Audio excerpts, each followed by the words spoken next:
My knuckles whitened around the steering wheel. The messages I'd seen on Grant's phone kept flashing in front of my eyes. See you tomorrow, same time, don't let your wife find out. Sent by the contact saved as Sterling. 6 months of text threads worked like a dull blade, carving my heart open inch by inch. Motel room numbers, obscene endearments, jokes at the expense of our marriage. Grant, my husband of 7 years, stood exposed in a naked affair with Lindsay, his college classmate. The woman in the rearview mirror was paper pale, yet her lips curled in a freakish little smile. Suddenly, harsh headlights on the shoulder ahead glared into my eyes. I slowed and saw a familiar black BMW canted against the curb, its nose crumpled. 3 college boys stood in the rain, one waved frantically. Stop. Please help. Someone's hurt. I hit the brake, heart hammering. It was Grant's car. Through the downpour I made out a man lying on the asphalt, charcoal suit, the deep navy tie I'd given him last year. Grant. Can you take this guy to Riverdale? A boy rapped on my window. I rolled it down, rain stung my face instantly. Grant lay chalk white, motionless, crimson streaks washing across his forehead. Time felt soldered to the spot. I stared at his lifeless face, recalled the filthy texts, the selfies Lindsay sent from motel rooms, Grant's growing list of late shifts and overnight calls during the past half year. I'm sorry, I'm in a hurry. The words left my mouth preternaturally calm. But, if he doesn't get help soon, he could die. Another boy glared as though I were some unpardonable sinner. Moral blackmail, seriously? Call 911. I'm not moving a trauma patient. The 3 exchanged skittish looks, they didn't want liability either, what if he sued? I glanced once more at Grant, fingers tightening on the wheel. Death? Far too merciful. I want him alive, forever rehearsing the price of betrayal. I'm really sorry. I closed the window and pressed the accelerator. 500 yards on, I pulled over and, hands shaking, dialed 120. Hi, there's a crash on West, about a kilometer east of the Arco station, yes, severe injuries. No, I'm not on scene, just passing by. I hung up and checked the time, 9:25 p.m. How many minutes between impact and my call? Plus ambulance response.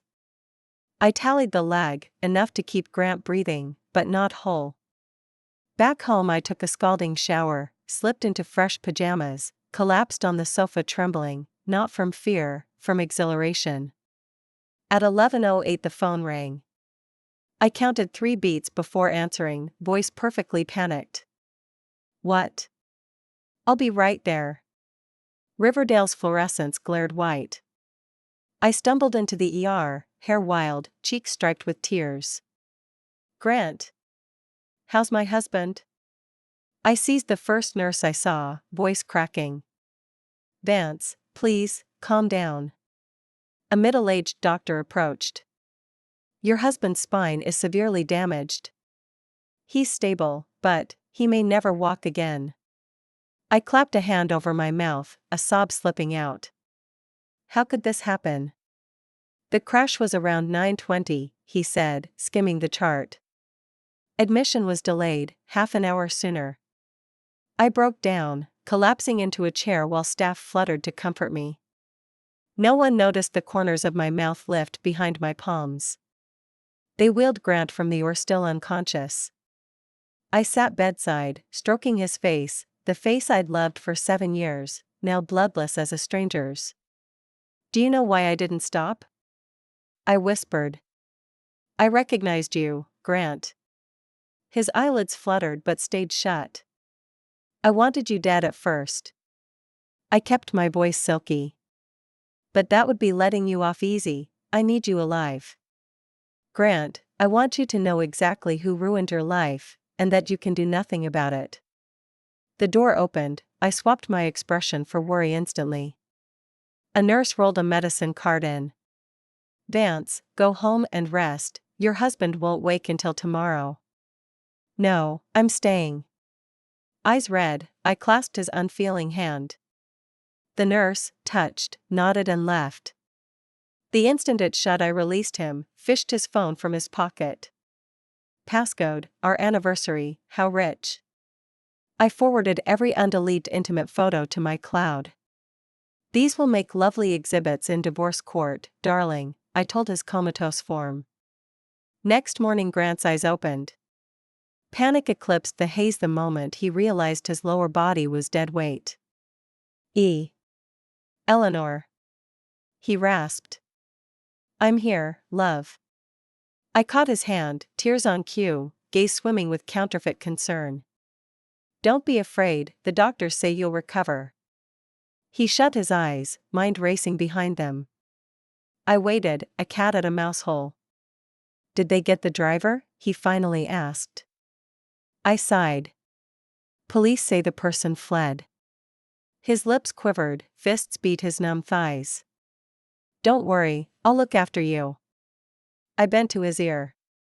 From that day I performed the role of devoted wife. I hired aides to bathe him, knead his wasting muscles, I spoon-fed him myself. Grant endured in silence. A month later we came home. I renovated the house for wheelchair access, burning most of our savings. I quit my job to care for him full-time, sacrifice in the eyes of doctors and friends, in truth my flawless imprisonment. Lindsay asked about you today, I mentioned casually, spooning soup into his mouth. Grant's hand jerked, broth splashed across the quilt. Careful, darling. I dabbed patiently. She looked worried. I told her you're fine, just probably never walking again. His eyes turned vicious, one of the few emotions left since the paralysis. I smiled, tracing a finger along his lifeless leg. The doctor said if you'd reached the hospital half an hour sooner, there might have been hope. Such a shame. Grant's face drained of color. I walked to the door, glanced back. Good night, darling. See you tomorrow.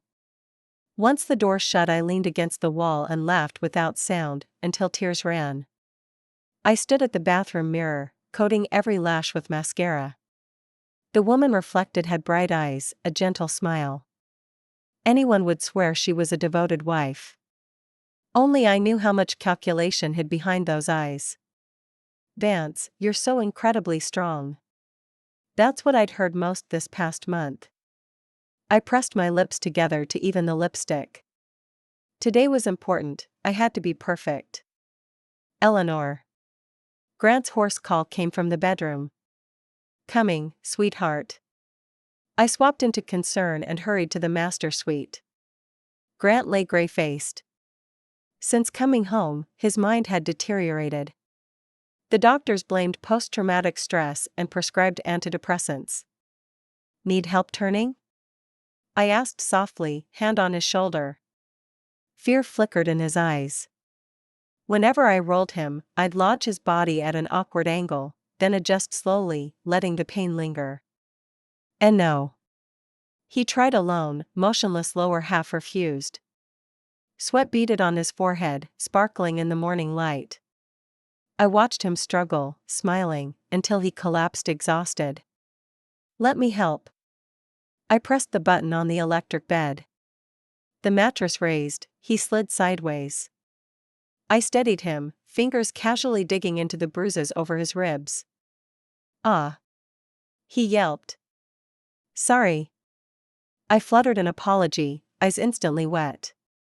I'm so clumsy. His lips trembled, fury almost spilling, but he said nothing. To whom could he complain? Everyone knew I was the selfless wife. Sterling is coming today. I smoothed his blanket, conversational. Grant went rigid. Lindsay? Yes. She offered to check your recovery herself. I beamed. Such a thoughtful colleague, right? His Adam's apple bobbed, panic flashed. Loss of control unnerved him more than any physical hurt. I don't want to see her. Don't be rude. She's being kind. I gave a playful scold. I'll prep lunch. Rest. I hummed while arranging tea in the kitchen. The security feed showed the bedroom in real time. Grant was reaching for the phone on his nightstand. With the bed angled, he couldn't quite grasp it. Finally, he shut his eyes in defeat. The bell rang at 11 sharp. I tucked a strand of hair, assumed a flustered look, and opened the door. Sterling, so punctual. I clasped Lindsay's hand and drew her inside. A faint perfume clung to her, same scent I'd smelled on Grant's jacket. Sorry to intrude. She smiled politely, gaze darting past me. Nonsense, come in. I kept hold of her hand. Grant mentioned you constantly, his most capable colleague. Color rose in Lindsay's cheeks. How is he? She whispered. My brightness dimmed. Physical progress is good, but his spirits are low. The doctors say it's normal. My voice cracked. After a blow like this. She patted my shoulder in sympathy. I bit back laughter, pity from her. I brought some professional care handouts, they might help. She offered a folder. Thank you so much. I set it casually on the coffee table. He's in the bedroom, this way. The door stood ajar. I eased it open. Grant stared toward us. Lee, Sterling. He caught himself, voice dry. Vance, just checking your recovery, Lindsay said, knuckles white around her strap. I stepped aside, enjoying the lovers acting like mere coworkers. She asked about prescriptions, rehab schedule, he answered curtly. Looked routine to any outsider. I'll fix tea. I smiled. I left my spare phone, set to record, on the nightstand. In the kitchen I sliced fruit while watching the monitor. The instant I left, Lindsay rushed to the bed and grabbed his hand. She doesn't suspect, she whispered. Grant shook his head, eyes on the doorway. I rattled dishes on purpose. Any sign of the hit-and-run driver? She pressed. He gave a bitter grin. None. Probably never. Grant. Her voice broke. I was terrified that night. If you'd, those photos, the text thread, he cut in. I erased mine. Yours too, she blurted. Grant's face twisted. That phone, it's still with her. Lindsay gasped.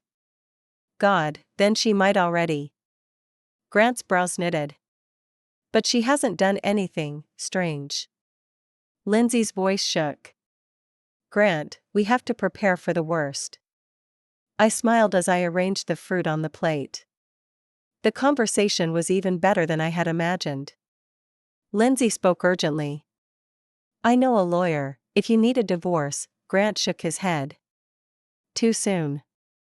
I need to recover first. Lindsay argued, the longer you wait, the worse it is for you. If she really has that evidence, Lindsay, calm down. Grant took her hand. What matters now is not spooking her. If she had proof, she'd have acted already. I nearly laughed out loud. Poor Grant, he still didn't know I'd made a dozen copies of those photos and the entire text thread. Tea's ready. I pushed the door open cheerfully and watched them jump apart. Lindsay's hand hovered midair before she tucked a strand of hair behind her ear. Thanks, she said, forcing steadiness. I set the tray on the nightstand. How's the chat going? Very, very well. Lindsay managed a smile. Vance's recovery is ahead of schedule. That's wonderful.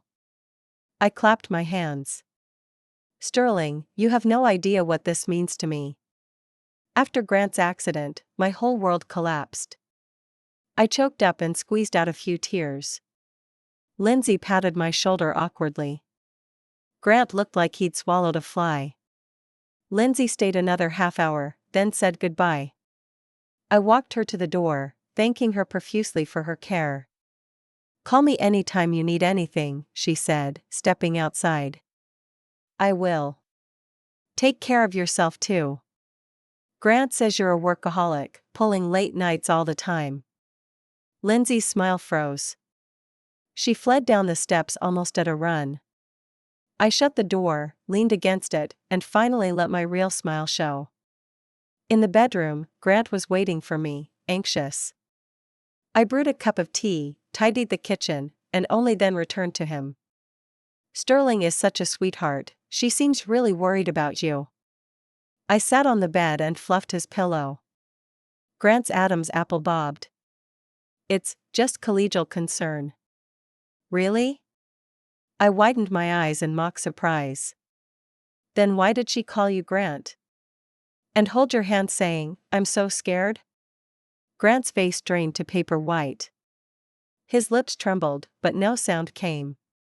I pulled out my phone and pressed play. Listening to his own intrigue with his mistress replayed word for word, true fear flickered in his eyes. What do you want? He croaked. I stopped the recording and stroked his cheek gently. What do I want? I want you both to taste betrayal, darling. This is only the beginning. I stood and walked toward the door. Oh, tomorrow I'll bump into Sterling's husband, apparently he's the chief? I'm dying to hear what he thinks of that little recording. Hospital corridor lights are always coldly indifferent. Outside the chief's office, I brushed my fingers over the flash drive in my purse. Inside was my carefully edited audio, only Lindsay's most suggestive lines. The parts where she mentioned a lawyer and divorce were clipped to erase any trace of me. Chief can see you now, the secretary said with a smile. I straightened my collar, swapped to a nervous expression, and stepped inside. Marcus, Lindsay's husband, Riverdale's youngest chief, rose from behind the desk. Even sterner than his photo, thick brows over eyes that could slice through lies. Vance, please sit. His voice was deep, commanding. You said you needed to speak about my wife? I settled carefully, twisting my hands in my lap like any bewildered housewife. Chief, I don't even know how to begin. Marcus's brow twitched. Speak plainly. I produced the flash drive. When Sterling visited Grant 2 days ago, I accidentally recorded this. I slid the small black drive across the blotter. Marcus stared at it, jaw tightening. He plugged it in, clicked the file. Lindsay's voice rang clear. Grant. I'm so scared. That night, those photos and the text thread, I know a lawyer, if you need a divorce. Marcus's fingers froze on the keyboard. He killed the playback, complexion like slate. What is this supposed to mean? I fluttered, I don't know. Sterling's always cared about my husband, I thought it was professional, but this, my voice cracked. I don't know what to do. Grant still bedridden. Marcus studied me, deciding whether I was acting. Does your husband know about the recording? He asked abruptly. No. I recoiled, shaking my head. Grant's state of mind. I'm afraid to upset him. And I bit my lip. What if I'm wrong? Maybe Sterling I understand. Marcus cut me off, voice like ice. Thank you for your honesty, Vance. I'll handle it. I nodded gratefully and took my leave. The instant I turned, the panic melted from my eyes, a faint smirk tugged at my lips. Sunlight knifed across the plaza as I left the hospital. My phone buzzed, a motion alert from the living room camera. On the live feed, Grant strained to reach the water glass on his nightstand. I dismissed the notification, in no rush. At the cafe, I ordered a latte and opened the app. He finally got the glass, spilling half of it. He gulped the rest and collapsed, panting. For 2 weeks I've stirred his antidepressants into his water. Crushed, colorless powder. Prescription dose, 1 tablet a day. I give him 3. Enough to keep him foggy, yet not enough to raise a doctor's eyebrow. I finished the last sip of coffee before I sauntered home. I pushed the door open and called out in my usual cheerful voice, "Honey, I'm back." In the bedroom, Grant lay with his eyes shut, breathing evenly, as if sound asleep. But the tiny tremor in his eyelids gave him away. I walked to the bedside and whispered, "What a pity, I'd planned on telling you who I saw today." Grant's eyes snapped open. "Oh, did I wake you?" I pretended to be surprised. "Who did you see today?" he asked straight out. I tilted my head, thinking. The supermarket cashier, the drugstore owner, oh, and Chief. Grant's face went chalk white. "You." I said innocently, "I only went to thank him for caring about you." "You played him the recording." It wasn't a question, it was a statement. I smiled without confirming and turned to straighten the curtains. "Chief is such a sweetheart, he promised to handle the matter properly." "You have no idea what you're doing." Grant's voice was suddenly low and dangerous. I turned to look at him. A paralyzed man in bed, and he's threatening me? "Oh?" I lifted an eyebrow. The air between us seemed to solidify. A silent tug-of-war stretched taut across the room. In the end, I gave a soft laugh and broke the hush. "Rest well, darling." I patted his shoulder. "Tomorrow Sterling is coming for a special checkup." Grant's eyes widened. "What did you do to her?" "Me?" I spread my hands, all innocence. "I didn't do a thing, but Chief, that's another story." Deep in the night, I sat in the study and opened Grant's laptop. The password was still our wedding anniversary. How quaint. I flipped through his files, hunting for more ammunition against Lindsay. I found flight reservations. Next month, 2 one-way tickets to Key. There was also an unsigned divorce papers dated the day before the crash. My fingers paused for a second, then kept moving with cold precision.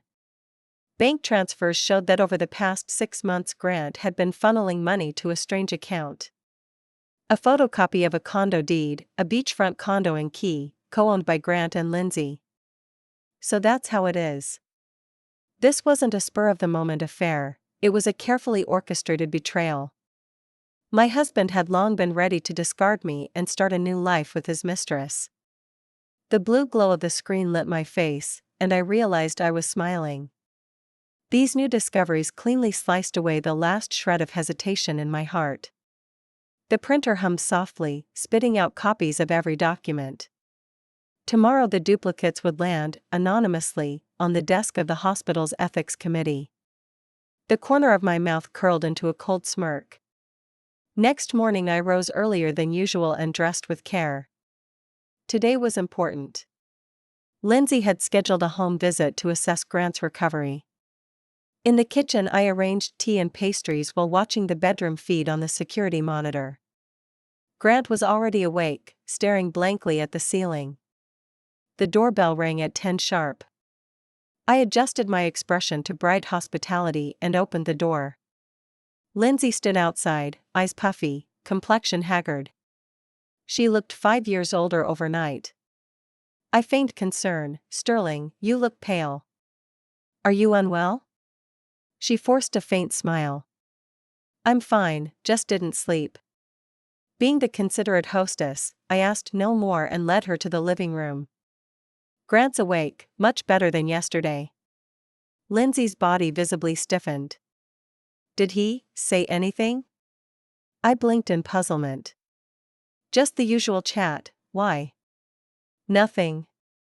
She shook her head and pulled a stethoscope from her bag. "I'll go examine him first." I smiled as I watched her step into the bedroom and shut the door. I opened the security feed.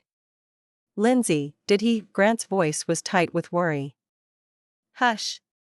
Not here." Lindsay hushed him sharply. Grant lowered his voice. "That recording." Lindsay's voice shook. "Marcus interrogated me until midnight, he checked my call logs and bank statements." Grant said urgently, "We have to, no, do nothing for now." Lindsay cut him off. "Grant, are you certain that night?" "I'm not certain." Grant said in anguish. But the time, the place, it all matches, and her recent behavior. If it really was her, it's terrifying. Lindsay's whisper was almost inaudible. I pushed the door open, they sprang apart. Lindsay fumbled nervously with her stethoscope. Grant's face was dark thunder. Refreshments are ready, Sterling. How's the examination? Still, acceptable, Lindsay stammered. Recovery is slower than expected, we may need to adjust his medication. Really? I knitted my brow in worry. She packed her instruments. Tomorrow, no, the day after, I'll have the ambulance bring Director Vance to the hospital. I clapped lightly. Wonderful. I have some materials to give the chief too. Lindsay's hand froze, instruments clattered to the floor. She bent to pick them up, fingers trembling. Materials? She asked, striving for calm. I smiled and nodded. Just Grant's work files, documents from projects he managed. Lindsay exhaled in obvious relief, but Grant's gaze sharpened, he knew I was playing word games. After I saw Lindsay out, I returned to find Grant staring fixedly at me. Materials? He demanded, voice icy. I straightened the bedsheet with studied indifference. Those amusing files on your computer, the key tickets, the condo deed. Grant's face turned greenish. You. I made plenty of copies, I said brightly.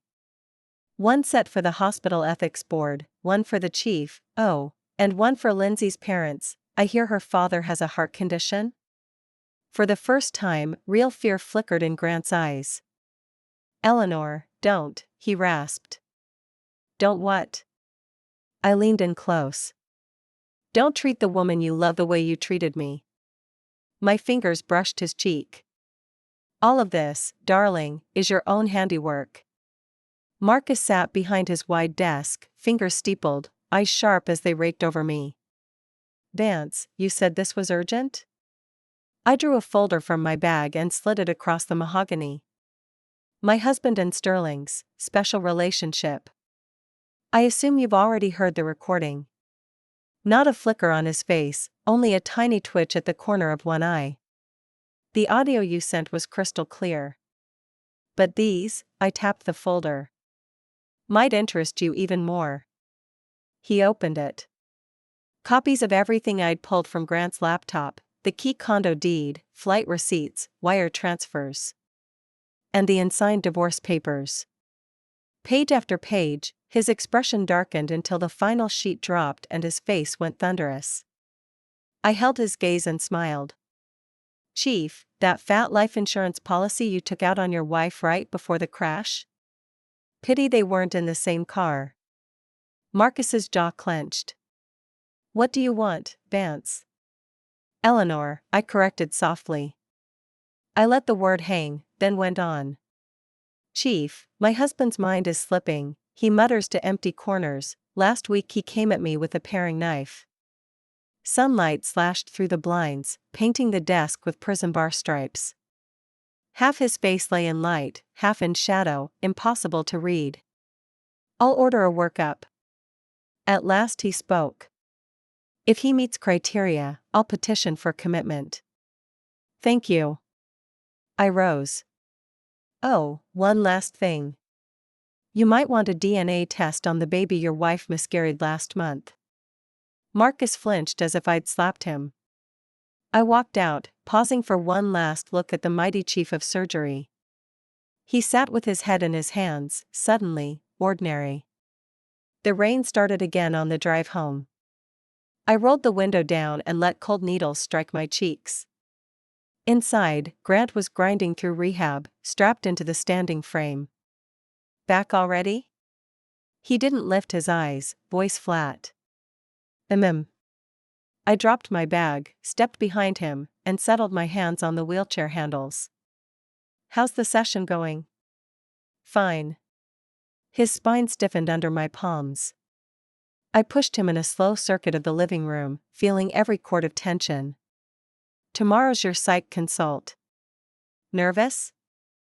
His knuckles whitened on the armrests. Should I be? Who knows? I bent to his ear, whispering. Maybe the doctors will find something interesting. His breathing hitched. Eleanor. Yes, darling? I circled, knelt so our eyes were level. You look pale. Fear, rage, something else I couldn't name swam in his stare. We need to talk, he blurted. All right. Talk. I curled into the opposite sofa, smile in place. Grant rolled to the window, rain drumming against the glass like frantic fingernails, and turned his back to me. I know you know about Lindsay and me. I lifted a brow, so he was done pretending. He spun the chair, eyes boring into mine. That night, it was you.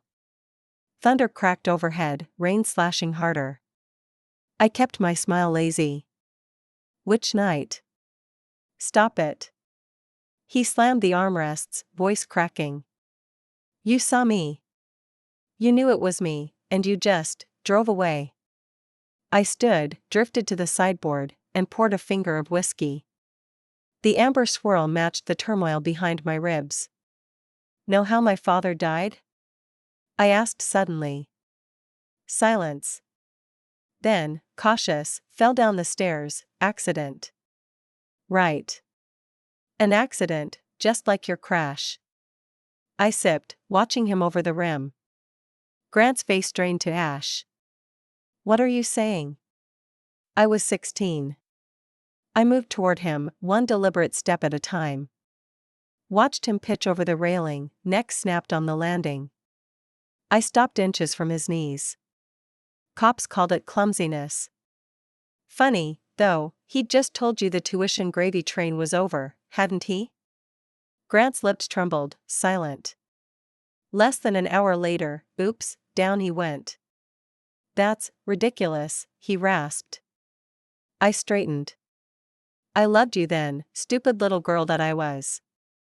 Never questioned it. I drained the glass. Not until I uncovered you and Lindsay's little exit strategy. He ground his teeth.